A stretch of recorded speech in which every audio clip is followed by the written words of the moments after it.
அதனால்தான் பைபிளிலே லூக்காஸ் நற்செய்தி 1:37 வசனம் சொல்கிறது, ஆண்டவரால் இயலாதது எதுவுமே இல்லை. ஹல்லேலூயா, ஹல்லேலூயா. ஆண்டவரால் இயலாதது எதுவுமே இல்லை.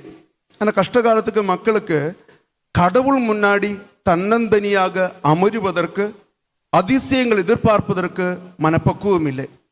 நம்ம தமிழில் வழக்கமாக சொல்லுவது போல கால் வெந்த நாய் மாதிரி தெற்கும் வடக்கும் ஓடிட்டு இருக்கிறோம். எங்கே போன காரியம் நடக்கும், யாரை பிடிச்ச காரியம் நடக்கும், எப்படி சாதிச்சுக்கலாம் நினைச்சு தெற்கும் வடக்கும் ஓடி நடக்கிற காலம். ஒரு டிவி முன்னாடி உட்கார்ற நேரம், ஒரு மொபைல் முன்னாடி உட்கார்ற நேரம், ஒரு கம்ப்யூட்டர் முன்னாடி உட்கார்ற நேரம், கடவுள் முன்னாடி உட்காருகின்றவர்கள் இந்த பிரசங்கம் கேட்கிறவர்களிலே எத்தனை பேர் உண்டு? ஆண்டவர் முன்னாடி அமர்ந்தால், நம்மை தாழ்த்தி கொண்டால் பல அறிவு கட்டாத காரியங்கள் அவர் நிகழ்த்தி தருவார் என்று நம்புகின்றவர்கள் எத்தனை பேர் உண்டு?